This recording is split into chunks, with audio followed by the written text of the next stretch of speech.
paz do Senhor e Salvador Jesus Cristo, mais uma segunda-feira, mais uma semana, hoje é no segundo dia. Até aqui nos ajudou o Senhor, graças ao Senhor, chegamos até aqui, pela tua graça, pela misericórdia, pela bondade de Deus. Estamos aqui para mais um vídeo, segunda-feira tranquilo, de paz, muita paz aqui no meu lar. O menino hoje, só uma que está para aula, os outros não foram. Estão gripados e mandou a escola pediu para fazer o teste de Covid. Só entra agora depois de ter o atestado. E a bagunça vai crescendo no Brasil. Tudo tem uma desculpa hoje. Que Deus abençoe, meus irmãos. Sou grato ao Senhor pela vida de vocês. Obrigado pelas mensagens enviadas. Que Deus abençoe e fortaleça a irmã Rose Santos. Ela está vendo as mensagens para mim, eu vou enviar para ela. Ela é uma bênção, como vocês também são. Falei porque ela faz diferença aí. Antes, sempre eu fico no mês, está o nome de vocês, aí eu envio as mensagens. Vocês respondem.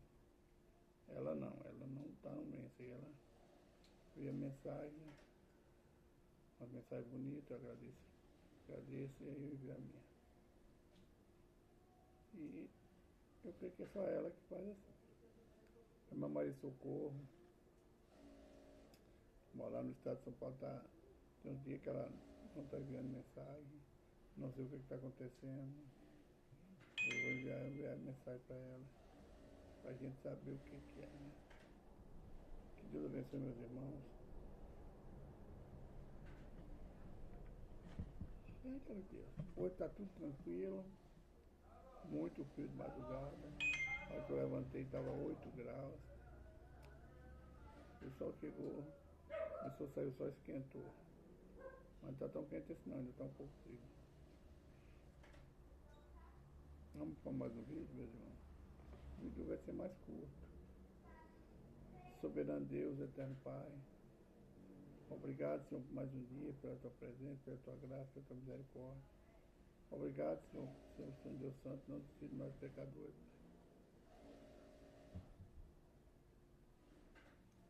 O Senhor tem nos ajudado, tem nos fortalecido. Só o Senhor na nossa vida para nos fazer ficar de pé, Pai. Perdoa os meus pecados, minhas falhas, minhas transgressões. Perdoa também os da minha casa, minhas parentelas, Pai. Pai, que o Senhor venha fazer, Pai, uma obra para que eles venham abrir o coração para que o Senhor venha entrar, Pai. Pai, eu sei que o Senhor está batendo na porta de cada coração, Pai. Que eles venham entender, Pai, que amado Senhor, Pai. Pai, que nosso testemunho, Pai, é para ganhar as vidas, para o Senhor levar o Senhor, as vidas até o Senhor, Pai.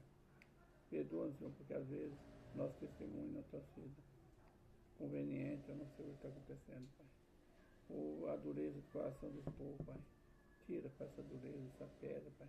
Está atrapalhando a tua pedra. Teu coração entrar no coração. Tua palavra entrar no coração, na mente dele, a tua vontade, Pai. Meu Deus e meu Pai, fala conosco hoje, Pai, no livro de 1 Samuel, no capítulo 5. Não sei o que eu quero falar, mas tu tenha a falar conosco, Pai. Nem tão pouco que eu quero ouvir, mas o que o Senhor tem a falar, Pai. Que tudo seja para a glória e honra do nome santo do Senhor. Amém.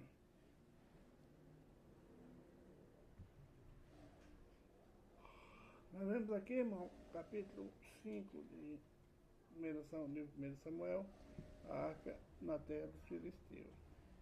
Nós vemos que Deus, através de um profeta, o Senhor mandou falar para Eli que ele sabia os erros de seus filhos, mas estava sendo conivente com os erros, com as falhas dele. Ele não deu ouvido. Deus mandou o profeta falar que iria levar a arca, queria matar os filhos dele, ia tirar o sacerdócio dele. Não deu ouvido, irmão. Muitas vezes Deus fala com a gente está parado, está com medo de machucar um ente querido, né? Não devemos ter medo do homem, devemos temer a Deus. Ele é que dá a vida, ele que tira. O homem não pode fazer nada, ele pode até tirar a nossa vida, mas depois daí ele não pode fazer nada. Só quem tem poder para levar a nossa alma, lançar a nossa alma no inferno é Deus. O homem não tem, Satanás não tem poder. Então, Deus manda o profeta falar com ele não deu ouvido. Os filhos não deram ouvido. Então Deus dá uma visão a Samuel. E Samuel passa a visão para Eli, mas ele não tomou providência. A única coisa que Samuel falou, ele é Deus, ele é feito a vontade dele. Então, Eli já tinha certeza da fraqueza dele, que ele não ia, e da dureza dos filhos dele, que ele não ia consertar. Então ele entregou na mão de Deus. Você, quando ele falou assim, ele é Deus, ele sabia que agora a vontade de Deus, que ele já havia falado, vai se cumprir. Ele sabia que não havia tempo, não havia mais nada a fazer. E ele considerou um profeta fraco na educação dos filhos. Assim nós devemos zelar do nosso filho, ensinar, para que Deus não venha tirar do nosso também o ministério que Ele nos deu. As bênçãos que muitas vezes que Ele nos dá ficam impedidas porque nós não sabemos manejar aquilo que Deus nos deu. Não sabemos colocar a nossa casa, alinhar a nossa casa, segundo a vontade de Deus. Quando eu falo nós, eu estou referindo primeiro a mim, que a palavra falou comigo. Então, nós chegamos no capítulo 5, são 12 versículos, e nós sabemos que, por causa dessa rebeldia, por causa da fraqueza de Eli, houve guerra entre os israelitas e os filisteus. Na guerra, os filisteus tomam a arca do Senhor. Na primeira derrota, os anciãos foram trazer a arca, porque a presença de Deus está conosco.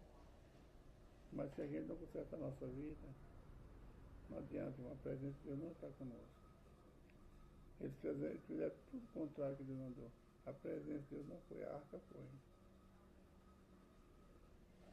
Simbolando a presença de Deus. Mas ali, Deus afastou.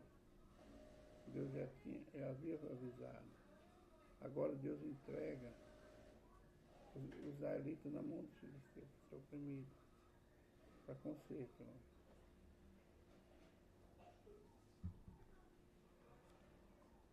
Tudo que Deus nos faz passar é para conserto, é para melhora do nosso ministério, da nossa família, da nossa vida.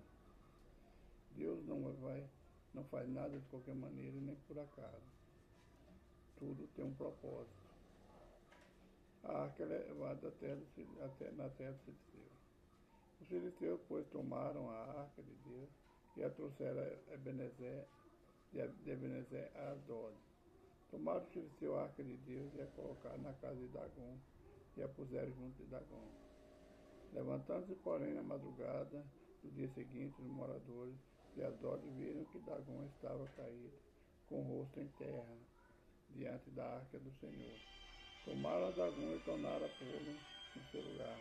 Levantando-se de madrugada no dia seguinte pela manhã, eis que Dagom jazia com o rosto em terra diante da arca do Senhor.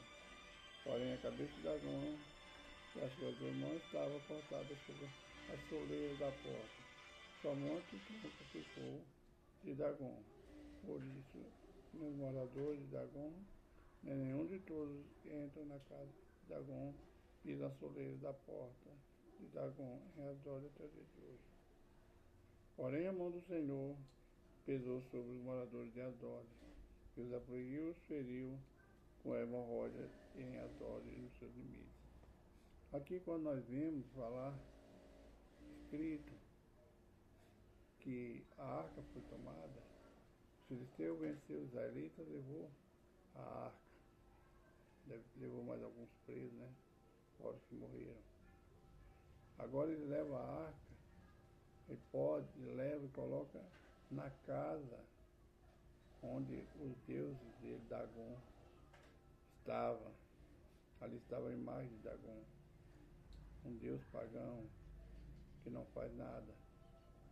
Aí o que a gente olha, entende por isso, não é a luz que não combina com as trevas. As trevas não dá certo com a luz. Então chegou a luz e as trevas teve que se dobrar perante a luz, a presença do Senhor.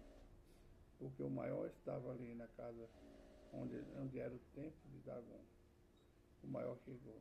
E onde Deus chega, ele destrona o maior adversário, o diabo, o Satanás, ele destrói todo o poder das trevas. Então eles viram no dia, chegou de madrugada, está Dagon ali caído. Eles pegam, colocam novamente de pé. Deus novamente ensinando para ele que a vontade de Deus, que ali estava Deus, o demônio não podia prevalecer. Onde Deus estava não pode. Ele levantar novamente Dagon, puseram ali. No outro dia, ele levanta de madrugada e está a cabeça de Dagon cortada, jogada. É uma estátua, viu? Jogada ao chão e as duas mãos, mostrando para o povo, para nós, que o demônio ele não pode nada. Ele vê somente a aparência. Ele escuta o que nós falamos, mas não entende. Ele não escuta o nosso coração. Ele não escuta o nosso pensamento. Ele só o que nós fazemos, o que nós vimos, o que nós falamos, a nossa atitude ele vê. O que ele vê, ele faz. Mas ali, Deus mostrando para ele que o mais importante estava ali, Deus. Quando fala das duas mãos cortadas, fala, Dagon não pode fazer nada. Esses demônios não podem fazer nada. As mãos, ele tem mão, mas não apalpa. A mão dele não pode se defender, não pode fazer nada. Perante o Deus que tudo pode. Se nós estamos na presença de Deus, se a presença de Deus está conosco, não há inimigo, não há inferno que possa nos deter. Porque Deus está conosco. Mas temos que colocar sempre a nossa vida no altar. Fazer sempre a vontade de Deus. Ali não tinha nenhum israelita, só tinha idólatras, só tinha pessoas de outras nações. Mas eles tiraram Deus do lugar dele, levaram para onde eles moravam. Deus não aceitou ficar ali. Não aceitou que a presença de Deus, aquela arca que foi feita no deserto, o mandado do Senhor, estivesse ali no lugar, junto com deuses estranhos, junto com as nações idólatras. Então Deus começa a agir novamente. Agora ele fere os moradores de Ador, os homens de hemorroida, de úlcera, mostrando que Deus, o poder estava na mão de Deus. Então aqueles homens dos filisteus se assustaram, aqueles príncipes, pela praga que veio. Então eles entraram em acordo que não pode ficar a arca de Deus conosco, porque a mão dele é pesada sobre nós. Deus está nos julgando, Deus está nos castigando, porque nós tiramos ele do lugar dele, do lugar santo, trouxemos para cá. Deus poderia também, muito bem, meus irmãos. Ele tem o poder, ele podia impedir que a arca fosse. Mas ele tinha que mostrar para aqueles filisteus que a diferença do Deus dele, que não é Deus, para o nosso Deus, que o poder está na mão de Deus. Ele podia mesmo, na metade, quando eles tocaram ali, eles podiam cair, podiam ser fulminados, nós vamos ver lá mais na frente, não agora, mas na frente, que quando a arca é trazida ali por Davi, um homem toca na arca, mas não estava preparado, ele é fulminado. Assim, Deus podia agir assim, quando eles tocaram na arca, eles levaram a arca, mas não, Deus queria mostrar para ele o poder dele na terra deles, e mostrar para o povo de Israel que ele, onde ele estiver, ou em Israel, aonde qualquer parte da terra, ele é Deus, ele é dono de tudo. Mas eu acho que nem assim o povo entendeu. Então os filhos que eu resolvo, chamar os adivinhos, cantadores, feiticeiros. Eles se reúnem ali e pensam, o que nós vamos fazer da arca? O que nós vamos fazer? Que a mão de Deus pesa sobre nós. Nós vamos todos morrer. Aí aqueles homens decidiram que a arca devia ser devolvida, mas não vazia. Eram 5 príncipes, cada príncipe fizesse uma imagem da sua hemorroide e do rato, para que Deus tirasse aquela praga, viesse junto com a arca, para que Deus tirasse aquela praga deles. Eles obedeceram, os príncipes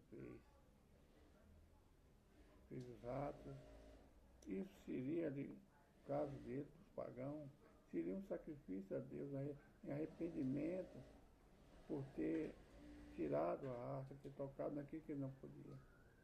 Era um sacrifício mostrando que ele reconhecia que Deus não aceitou que eles roubassem a arca, não aceitou que eles levassem a arca.